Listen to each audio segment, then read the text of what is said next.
अस्सलाम वालेकुम viewers. 9th physics chapter number 1 की न्यूमेरिकल प्रॉब्लम्स को आज सॉल्व करेंगे। सबसे पहले हमें प्रीफिक्सेस को ऐड करना है।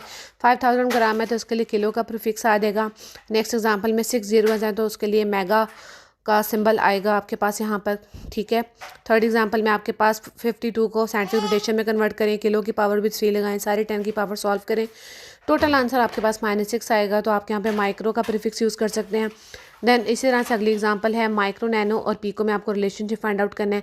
मिली होता है -3, 2 मिलीज मिलेंगे माइक्रो बनेगा, 2 माइक्रोज मिला लें या 1 मिली और नैनो मिला लें तो आपके पास पीको बनेगा। और इसी तरह से माइक्रो और मिली के मिलने से आपके पास नैनो बनेगा। ये रिलेशनशिप आपने यहाँ पे शो करना है। फिर हमारे बालों के बढ़ने का जो ग्रोथ रेट है वो 1 मिलीमीटर पर डे है। एक दिन में तकरीबन 86400 सेकंड्स होते हैं। और जो मिलीमीटर है उसको नैनोमीटर में कन्वर्ट करेंगे क्योंकि आंसर हमें नैनोमीटर पर सेकंड में चाहिए। तो 10⁻⁹ से मल्टीप्लाई भी करेंगे और डिवाइड और हमारा आंसर आ जाएगा। यहाँ पे हमें इनको स्टैंडर्ड फॉर्म में कन्वर्ट करना है। स्टैंडर्ड फॉर्म यानी साइंटिफिक नोटेशन की फॉर्म है।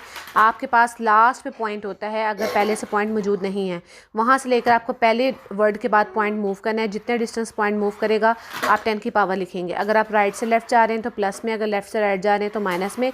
और मैथ का रूल फॉलो करेंगे, plus minus minus, plus plus plus, minus plus minus और माइनस और माइनस प्लस, उस तरह से करके आप करेंगे और साइन बड़ी वैल्यू को लगाएंगे।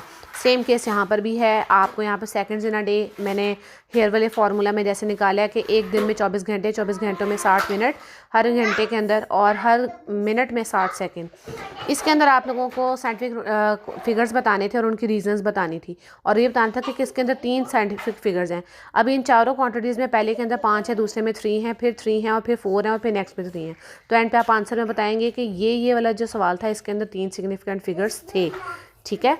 और नेक्स्ट में भी आपको सिग्निफिकेंट फिगर्स ही बताने हैं। सिग्निफिकेंट फिगर्स के कुछ रूल्स होते हैं कि अगर नंबर्स के बीच में 0 है तो काउंट होंगे, लेफ्ट साइड के 0 काउंट नहीं होंगे, राइट साइड के 0 काउंट होंगे और डेसिमल के बाद जो जीरोज़ हैं वो काउंट होंगे। तो यहाँ लास्ट एग्जांपल -27 है, यानी वैल्यू से पहले 27 टाइम्स 0 है लेफ्ट साइड पे, तो वो हम काउंट नहीं करेंगे। तो इसलिए सिग्निफिकेंट फिगर्स के रीज़न यहाँ मौजूद हैं। लास्ट पे एक चॉकलेट रैपर की लेंथ एंड विड्थ है, आपको एरिया निकालना है, इसको मल्टीप्लाई करेंगे और आपका एरिया निकल आएगा। उम्मीद करती हूँ आपको ये जल्दी जल्दी में बनी हुई न्यूमेरिकल्स की वीडियोस अच्छी लगी होगी और क्विकली आप अपने न्यूमेरिकल्स के नोट्स को बना सकते हैं। फिर भी अगर आपको न्यूमेरिकल्स में किसी किस्म का कोई इशू हो तो आप बता सकते हैं।